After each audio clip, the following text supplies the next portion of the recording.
Story with Binaca. सुनिए कहानी Binaca की जुबानी। हाजिर है सुदर्शन की कहानी राजपूतनी का प्रायश्चित।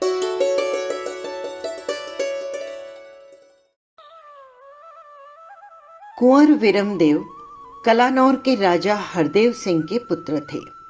तलवार के धनी थे और पूरे रणवीर। प्रजा उन पर प्राण देती थी और पिता देख देख कर फूला न समाता था। वीरमदेव ज्यों ज्यों प्रजा की दृष्टि में सर्वप्रिय होते जाते, उनके सद्गुण बढ़ते जाते थे। प्रातः काल उठकर स्नान करना, निर्धनों को दान देना, ये उनका नित्य कर्म था, जिसमें कभी चूक नहीं होती थी। वे मुस्कुराकर बातें करते थे और चलते चलते राह में कोई स्त्री मिल जाती तो नेत्र नीचे करके चले जाते। उनका विवाह नरपुर के राजा की पुत्री राजवती से हुआ। राजवती केवल देखने में ही रूपवती न थी, वरन शील और गुणों में भी अनुपम थी। जिस प्रकार वीरमदेव पर पुरुष मुग्ध थे, उसी प्रकार राजवती पर स्त्रियां लट्टू थी।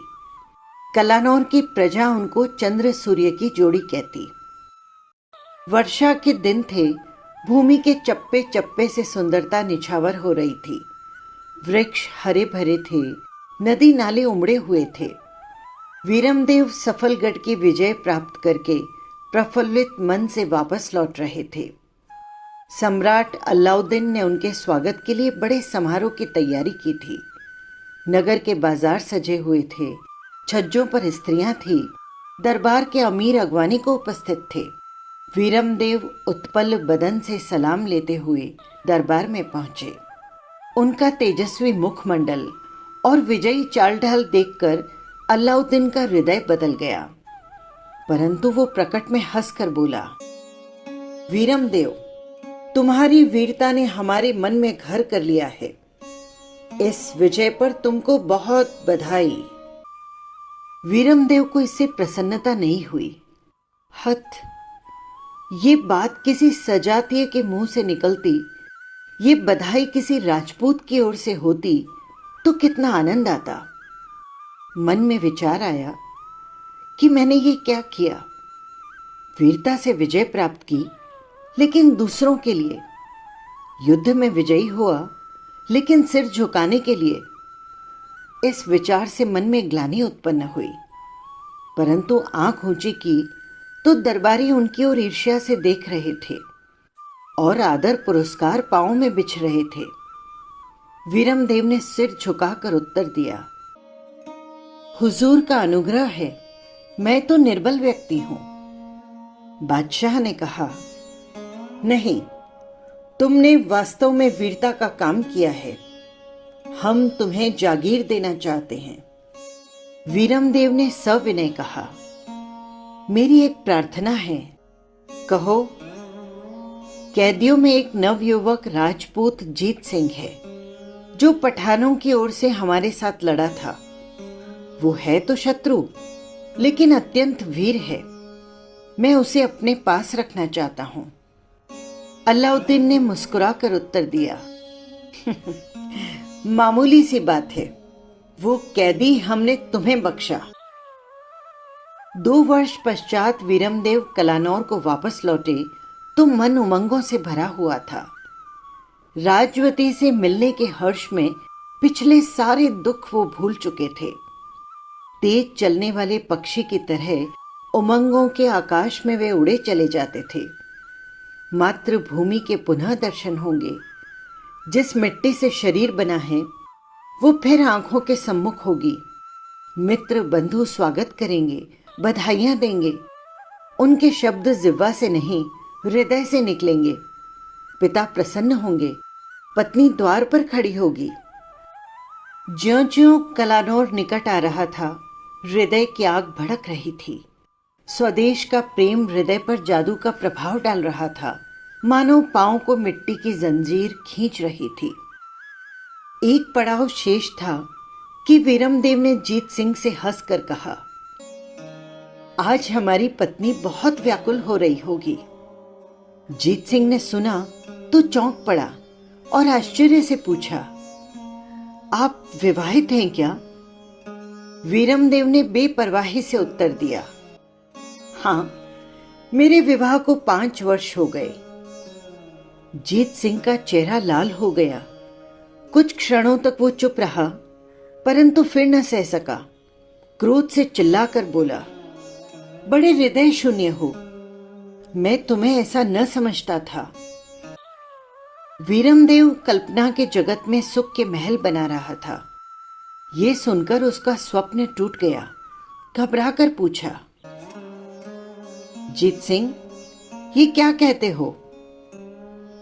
जीत सिंह अकड़कर खड़ा हो गया और तनक कर बोला, समर भूमि में तुमने पराजय दी थी, लेकिन वचन निभाने में तुम बहुत पीछे हो।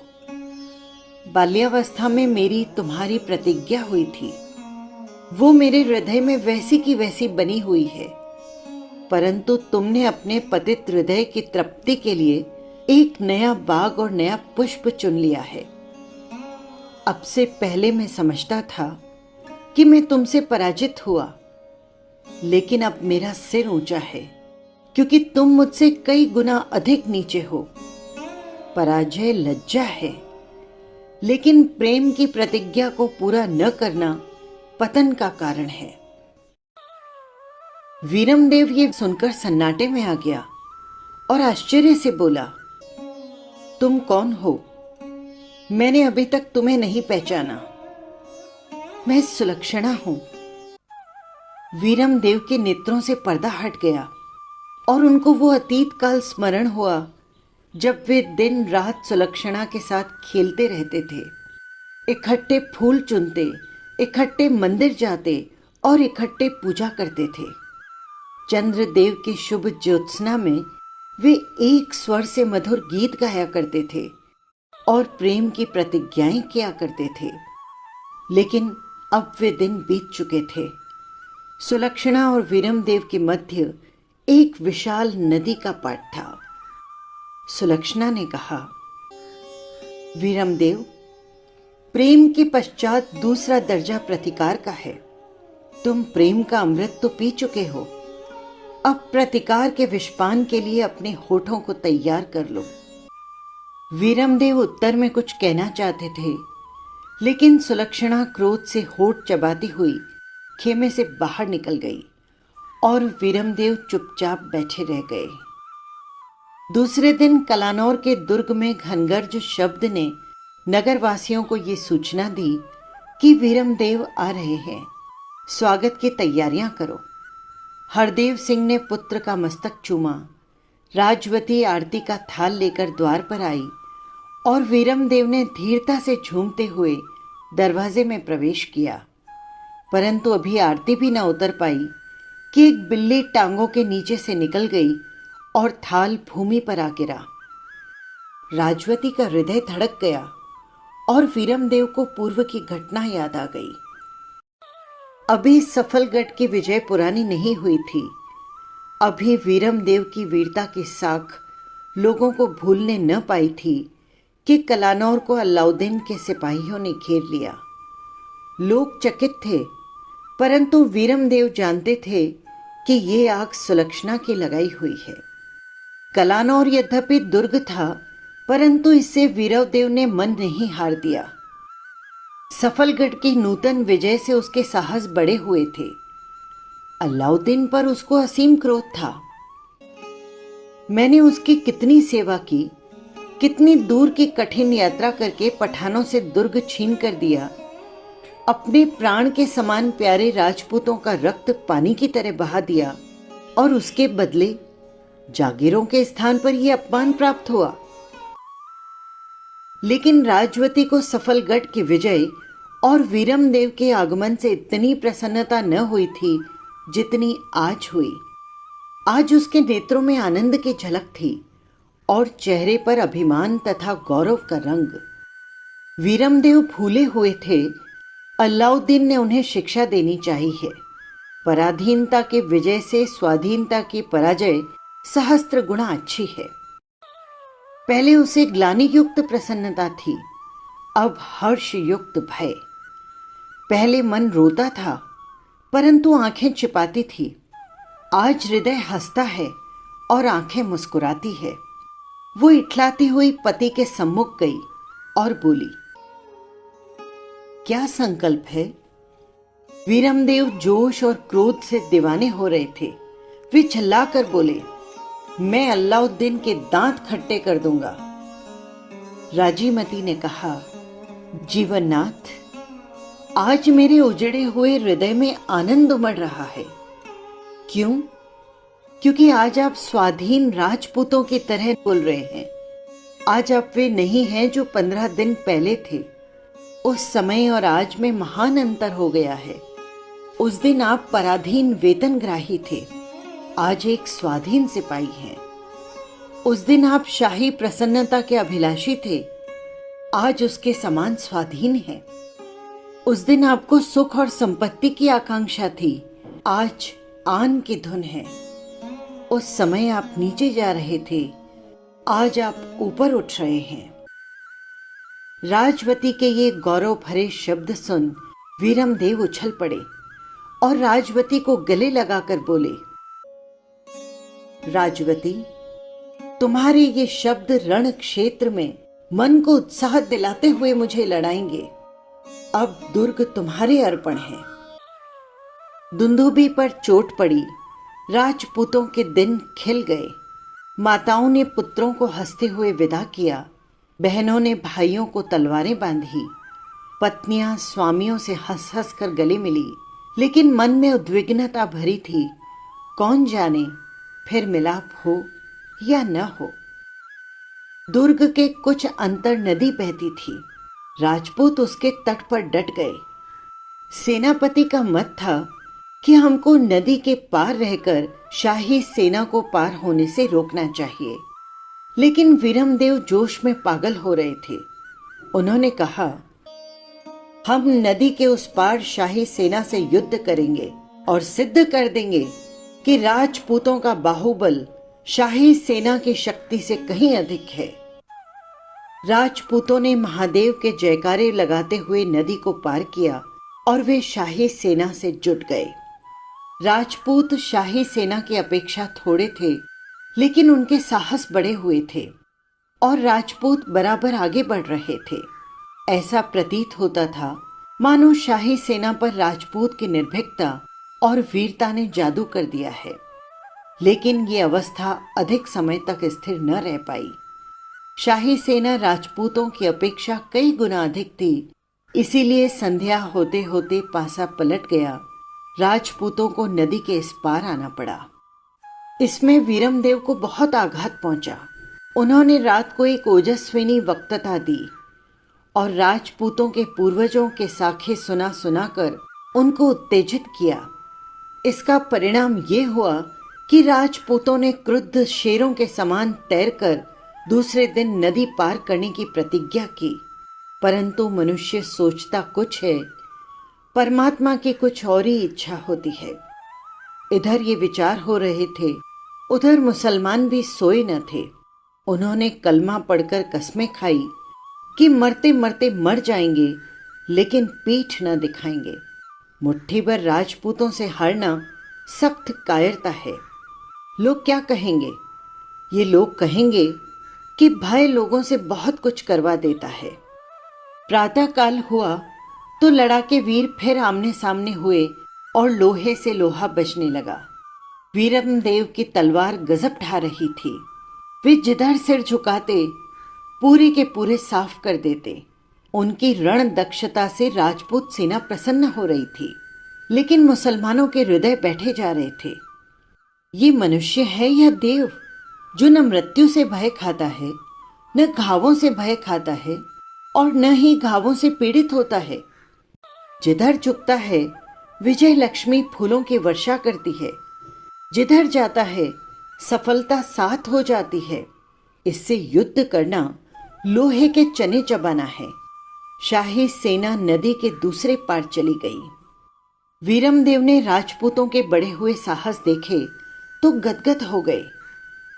सिपाहियों से कहा, मेरे पीछे आ जाओ, और घोड़ा नदी में डाल दिया। इस साहस और वीरता पर मुसलमान आश्चर्यचकित हो रहे थे, लेकिन अभी उनका विस्मय कम न हुआ कि राजपूत किनारे पर आ गए और तुमुल संग्राम आरंभ हो गया। मुसलमान सेना लड़ती थी रोटी के लिए, उनके पैर उखड़ गए। राजपूत लड़ते थे मातृभूमि के लिए, वे विजयी हुए। शाही सेना में भगदड़ मच गई। सिपाही समर भूमि छोड़ने लगे। वीरमदेव के सिपाहियों ने पीछा करना चाहा, लेकिन वीरमदेव ने रोक दिया। भागते शत्रु पर आक्रमण करना वीरता नहीं, पाप है। और जो ये नीच कर्म करेगा, मैं उसका मुंह देखना पसंद न करूंगा। विजयी सेना कलानौर में प्रविष्ट हुई। स्त्रियों ने उन पर पुष्प बरसाए। लोगों ने रात को दीपमाला की।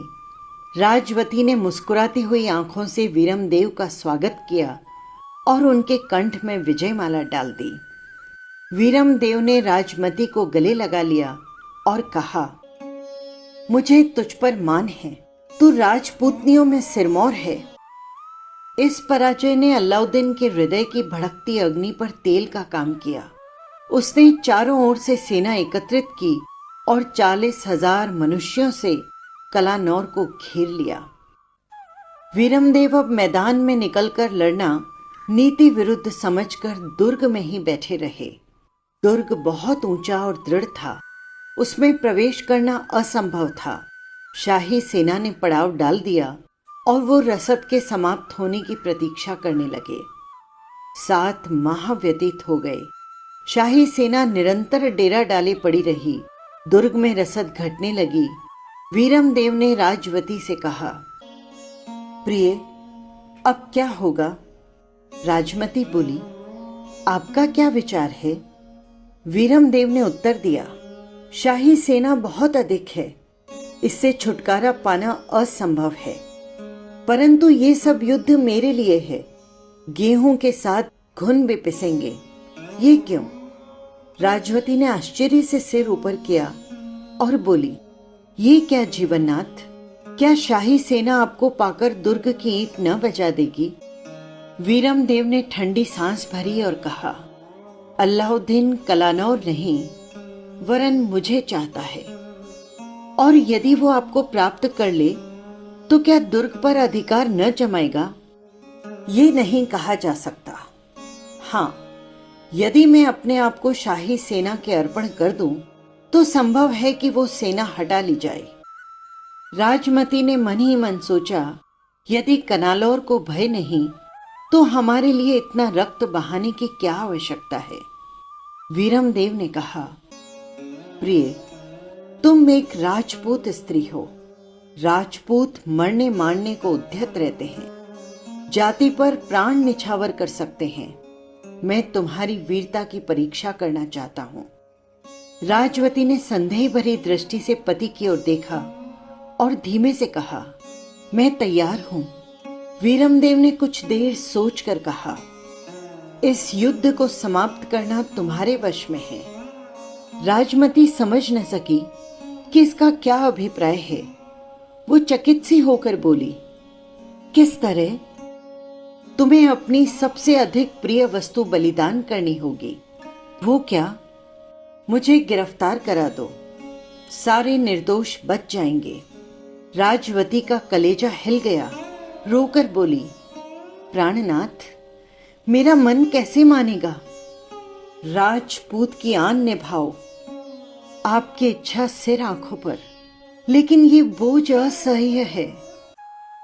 वीरमदेव ने प्रसन्न होकर राजवती को गले से लगा लिया और मुंह चूमकर वे बाहर चले गए।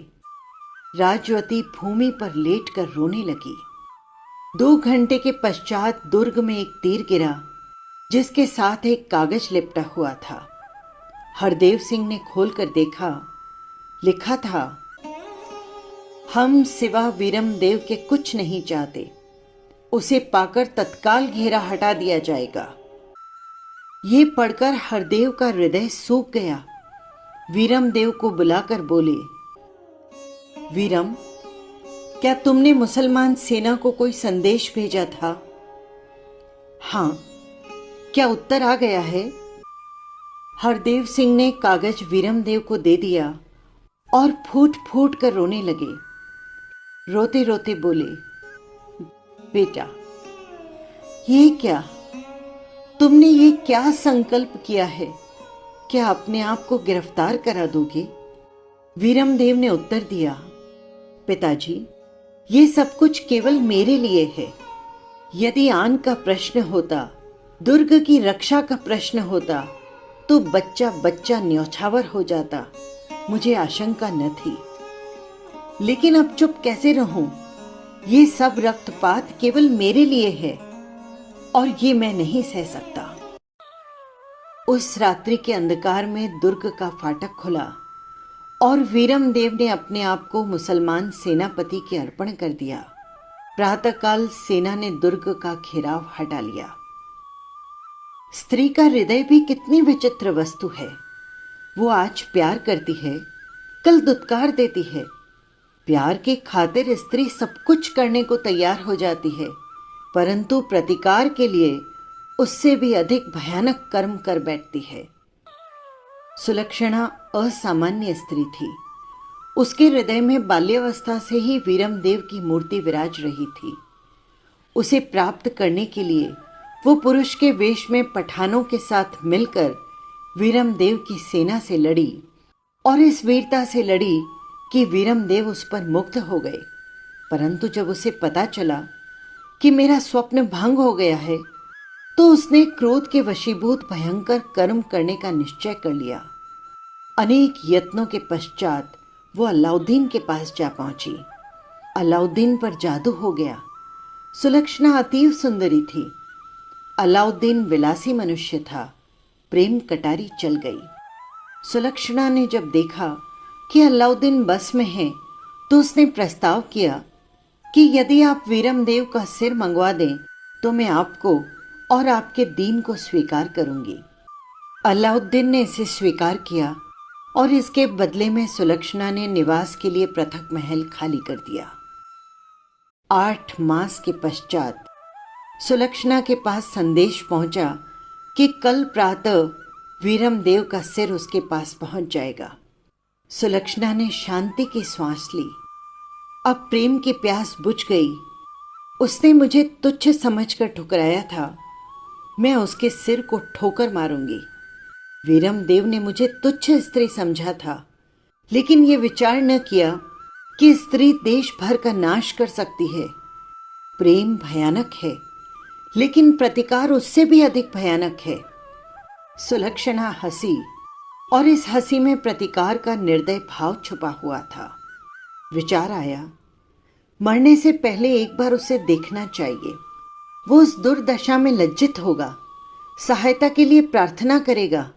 मैं गौरव से सिर ऊंचा करूंगी। वो पृथ्वी में घुसता जाएगा, मेरी ओर देखेगा, लेकिन करुण दृष्टि से। उस दृष्टि पर खिलखिलाकर हंस देने पर उसे अपनी और मेरी अवस्था का ज्ञान होगा। इतने में बादशाह सलामत आए। सुलक्षणा के मन की इच्छा पूरी हुई। कुआं प्यासे के पास आया। बादशाह ने देखा सुलक्षणा सादी पोशाक में है, लेकिन फिर भी इस पर सुंदरता फूट फूट कर निकल रही है। हंसकर बोले, सादगी का आलम यह है तो जेवर पहनकर बिल्कुल ही गजब हो जाएगा। कहो, कैसी तबीयत है? सुलक्षणा ने लजाकर उत्तर दिया, जी, परमात्मा की कृपा है। तुम्हारी चीज सुबह तुम्हारे पास पहुंच जाएगी। मैं बहुत कृतज्ञ हूं, लेकिन एक प्रार्थना है। आशा है आप स्वीकार करेंगे। अलाउद्दीन ने सुलक्षणा के चेहरे की ओर देखते हुए कहा, क्या आज्ञा है? मैं वीरमदेव से एक बार साक्षात करना चाहती हूँ। प्रातः काल से पहले एक बार भेंट करने की इच्छा है। अलाउद्दीन ने सोचा, चिड़िया तो जाल में फंस चुकी है, जाएगी कहाँ? वीरमदेव को चिढ़ाना चाहती है, इसमें कोई हर्ज की बात नहीं। ये विचार कर उसने कहा, मुझे तुम्हारी बात मंजूर है, लेकिन अब निकाह जल्दी हो जाना चाहिए। सुलक्षणा ने उत्तर दिया, घबराइए नहीं, अब तो 2-4 दिन की बात है। बादशाह ने अंगूठी सुलक्षणा को दी और कहा कि ये दरोगा को दिखाकर वीरमदेव से मिल ले और स्वयं प्रसन्न होते हुए महल की ओर रवाना हो गए। सुलक्षणा ने नवीन वस्त्र पहने, मांग मोतियों से भरवाई, शरीर पर आभूषण अलंकृत किए और दर्पण के सामने जा खड़ी हुई। उसने अपना रूप सहस्त्रों बार देखा था, लेकिन आज वो अप्सरा से प्रतीत हो रही थी। कमरे में बहुत सी सुंदर मूर्तियां थी। एक एक करके सबके साथ उसने अपनी तुलना की, लेकिन हृदय में एक भी न जमी। अभिमान सौंदर्य का कटाक्ष है। सुलक्षणा अपने रूप के मत में मतवाली होकर झूमने लगी। कहते हैं कि सुंदरता जादू है और उससे पशु भी वश में हो जाते हैं। सुलक्षणा ने सोचा कि क्या वीरमदेव हृदय से शून्य है? यदि नहीं तो वो मुझे देखकर फड़क न उठेगा, अपनी की हुई उपेक्षाओं के लिए पश्चाताप न करेगा। प्रेम सब कुछ सह लेता है, लेकिन उपेक्षा नहीं सह सकता। लेकिन थोड़े समय के बाद ही मन में दूसरा विचार आया। ये क्या, अब प्रेम का समय बीत चुका है, प्रतिकार का समय आया है। वीरम देव का दोष साधारण नहीं, उसे उसकी भूल सुझानी चाहिए। ये श्रृंगार किसके लिए है? मैं तो वीरम देव के घावों पर नमक छिड़कने चली हूं, उसे अपनी सुंदरता दिखाने नहीं चली। ये सोचकर उसने वस्त्र उतार दिए और वीरमदेव को जलाने के लिए मुसलमानी वस्त्र पहनकर पालकी में बैठ गई। रात्रि का समय था। गगन मंडल तारों से जगमगा रहा था। सुलक्षणा बुर्खा पहने हुए कैद खाने के दरवाजे पर गई और बोली, दरोगा कहाँ है? सिपाहियों ने कहारों के साथ शाही कर्मचारी को देखकर आदर से उत्तर दिया, हम अभी बुलाते हैं। सुलक्षणा ने नरमी से कहा, इसकी आवश्यकता नहीं है, मैं वीरमदेव को देखूंगी। कैद खाने का दरवाजा खोल दो। सिपाही कांप गए और बोले, ये हमारी शक्ति से बाहर है। सुलक्षणा ने कड़क कर कहा, आज्ञा पालन करो। तुम्हारी रानी सुलक्षणा की आज्ञा सुन रहे हो? ये देखो, ये शाही अंगूठी है। रानी सुलक्षणा का नाम राजधानी के बच्चे बच्चे की जुबान पर था। कोई उसके गौर वर्ण का अनुमोदक था, तो कोई रसीले नैनों का, कोई गुलाब से गालों का, तो कोई पंखुड़ियों से होठों का। जब से उसने अलाउद्दीन पर विजय पाई थी, तब से उसकी सुंदरता की कहानियां घर घर में प्रसिद्ध हो रही थी। उसे देखा किसी ने नहीं, परंतु फिर भी कोई न था जो इस बात की डींग मारकर मित्रों में प्रसन्न न होता कि उसने सुलक्षणा को देखा है। सिपाहियों ने सुलक्षणा का नाम सुना और शाही अंगूठी देखी तो उनके प्राण सूख गए। कांपते हुए बोले, जो आज्ञा, हम हाजिर हैं। ये कहकर उन्होंने कैद खाने का दरवाजा खोल दिया और वे दीपक लेकर उस कोठरी की ओर रवाना हुए जिसमें अभागा वीरमदेव अपने जीवन की अंतिम रात्रि के श्वास पूरे कर रहा था। सुलक्षणा के पैर लड़खड़ाने लगे। अब वो सामने होगा जिसकी कभी मन में आराधना किया करती थी। आज उसे वध की आशा सुनाने चली हूं। सिपाहियों ने धुंधला सा दीपक दीवट में रख दिया और दरवाजा बंद करके बाहर चले गए। सुलक्षणा ने देखा वीरमदेव फर्श पर बैठा हुआ मृत्यु की प्रतीक्षा कर रहा है। सुलक्षणा के हृदय पर चोट पहुंची। ये राजपूत कुलभूषण है और धर्म पर स्थित रहकर जाति पर न्यौछावर हो रहा है, और मैं भ्रष्टा होकर अपनी जाति के एक बहुमूल्य व्यक्ति के प्राण ले रही हूं। ये मर जाएगा तो स्वर्ग के द्वार इसके स्वागत के लिए खुल जाएंगे। मैं जीवित रहूंगी, लेकिन नरक के पथ में नीचे उतरती चली जाऊंगी। इसके नाम पर लोग श्रद्धा के फूल चढ़ाएंगे, मेरे नाम पर सदा धिक्कार पड़ेगी। ये मैंने क्या कर दिया? जिससे प्रेम करती थी, जिसके नाम की माला जपती थी, जिसकी मूर्ति मेरा उपास्य देव थी, जिसके स्वप्न देखती थी, उसे मैं स्वयं मरवाने चली हूं। जिस सिर को अपना सिरमौर समझती थी, उसे नेत्र कटा हुआ कैसे देखेंगे? सुलक्षणा की आंखों से अश्रुओं की धारा बह निकली। प्रेम की दबी अग्नि जल उठी। सोया हुआ स्नेह जागृत हो पड़ा। हृदय में पहले का प्रेम लहराने लगा। नेत्रों में पहला प्रेम झलकने लगा। सुलक्षणा की नींद खुल गई। सुलक्षणा लड़खड़ाते हुए पैरों से आगे बढ़ी, लेकिन हृदय कांपने लगा। पैर आगे करती थी, लेकिन मन पीछे जाता था। वीरमदेव ने सिर उठाकर देखा तो अचंभे में आ गए और आश्चर्य से बोले, सुलक्षणा, ये क्या प्रेम का प्रतिकार, धर्म, न्याय और जाति का रुधिर पान करके भी तृप्त नहीं हुआ, जो ऐसी अंधियारी रात्रि में यहां आई हो? सुलक्षणा की आंखों से आंसुओं का फव्वारा उछल पड़ा, लेकिन वो पी गई। उसे ज्ञान हुआ कि मैं कितनी पतित हो गई हूं, तथापि संभल कर बोली, नहीं, अभी मन शांत नहीं हुआ। क्या मांगती हो? कहो, मैं देने को तत्पर हूं। इसी से यहां आई हूं। मेरे घाव का मरहम तुम्हारे पास है। वीरमदेव ने समझा मेरा सिर लेने आई है। सुनकर बोले, मरहम यहां कहां, मैं तो स्वयं घाव बन गया हूं। लेकिन तुम जो कहोगी मैं उससे पीछे न रहूंगा। सुलक्षणा ने अपना मुख दोनों हाथों से ढांप लिया और फूट फूट कर रोने लगी। रोने के पश्चात हाथ जोड़कर बोली, तुमने एक बार मेरा हृदय तोड़ा है, अब प्रतिज्ञा भंग न करना। वीरमदेव को बहुत आश्चर्य हुआ।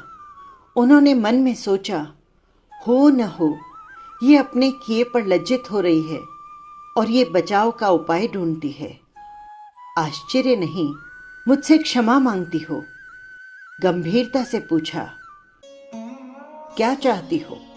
सुलक्षणा ने विनती करके कहा, मेरे वस्त्र पहनो और यहां से निकल जाओ। वीरमदेव ने घृणा से मुंह फेर लिया और कहा, मैं राजपूत हूं। सुलक्षणा ने रोकर उत्तर दिया, तुम मेरे कारण इस विपत्ति में फंसे हो। जब तक मैं स्वयं तुमको यहां से न निकाल दूं, तब तक मेरे मन को शांति न होगी। तुमने घाव पर मरहम रखने की प्रतिज्ञा की है। राजपूत प्रतिज्ञा भंग नहीं करते। देखो, इनकार न करो, सिर न हिलाओ। मैंने पाप किया है, उसका प्रायश्चित मुझे करने दो। स्त्री का अंतिम शस्त्र रोना है। जहां सब यत्न व्यर्थ हो जाते हैं, वहां ये युक्ति सफल हो जाती है। सुलक्षणा को रोते हुए देखकर वीरमदेव नर्म हो गए और धीरे से बोले, इसमें दो बातें शंकनीय हैं।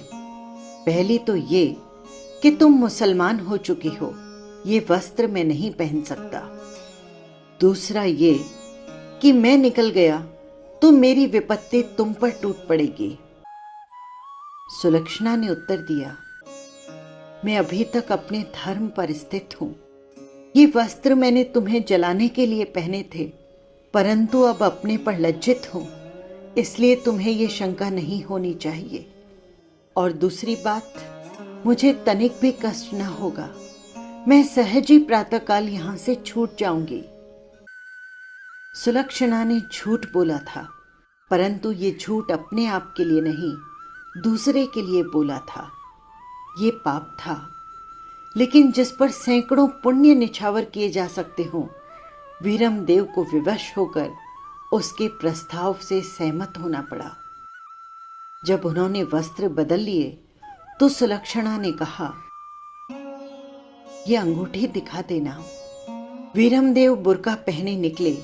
सुलक्षणा ने शांति की सांस ली। वो पिशाचिनी देवी बनी।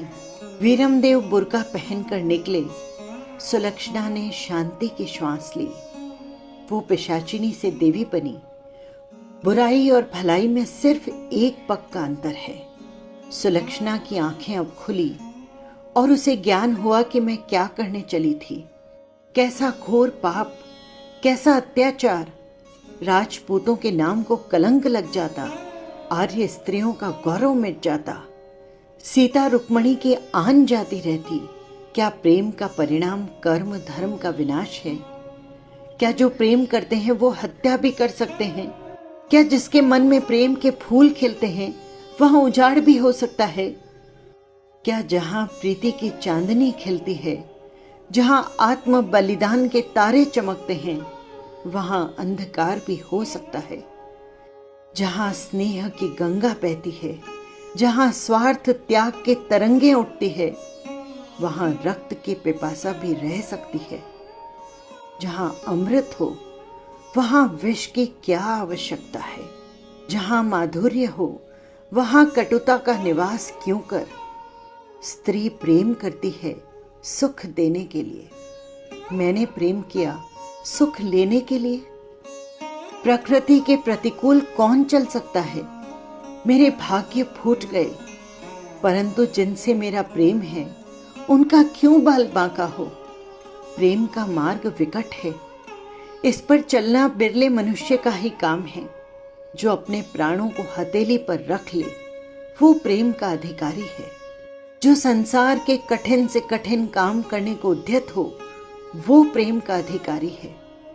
प्रेम बलिदान सिखाता है, हिसाब नहीं सिखाता। प्रेम मस्तिष्क को नहीं हृदय को छूता है। मैंने प्रेम पथ पर पैर रखा, फल मुझे मिलना चाहिए। वीरमदेव ने विवाह किया, पति बना, संतानवान हुआ। अब उसको पहले की प्रेम की बातें सुनाना मूर्खता नहीं तो फिर क्या है। मैंने पाप किया है, मैं प्रायश्चित करूंगी। रोग की औषधि कड़वी होती है। इतने में कैद खाने का दरवाजा खुला। पिछले पहर का समय था, आकाश से तारागण लोप हो गए थे। कैद खाने का दीपक बुझ गया और कमरे में सुलक्षणा के हृदय के समान अंधकार चारों तरफ छा गया। प्रायश्चित का समय आ गया है। उसने कंबल को लपेट लिया और चुपचाप लेट गई। घातक के हाथ में दीपक था। उसने ऊंचा करके देखा, कैदी सो रहा है।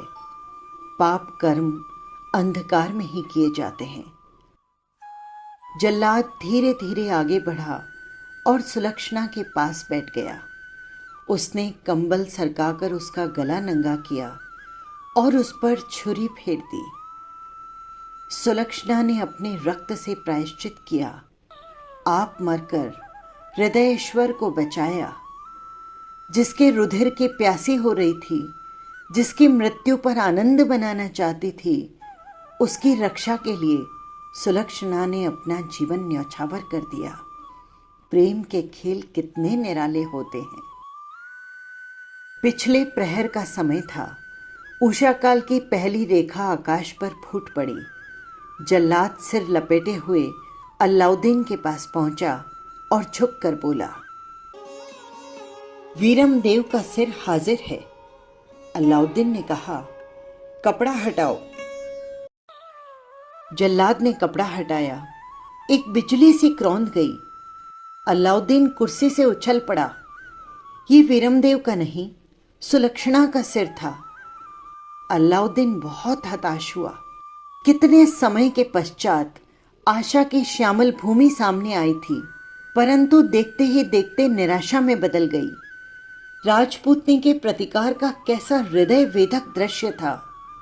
प्रेम जाल में फंसी हुई हिंद स्त्री का प्रभाव, पूर्ण बलिदान, पतित होने वाली आत्मा का पश्चाताप। ये समाचार कलानौर पहुंचा तो इस पर शोक किया गया और वीरमदेव कई दिन तक रोते रहे। राजवती ने एक मंदिर बनाकर उसके ऊपर सुलक्षणा का नाम खुदवा दिया। अब न वीरमदेव इस लोक में है न राजवती, लेकिन वो मंदिर आज भी विद्यमान है और लोगों को राजपूतनी के भयंकर प्रायश्चित का स्मरण करा रहा है। बस यही थी कहानी।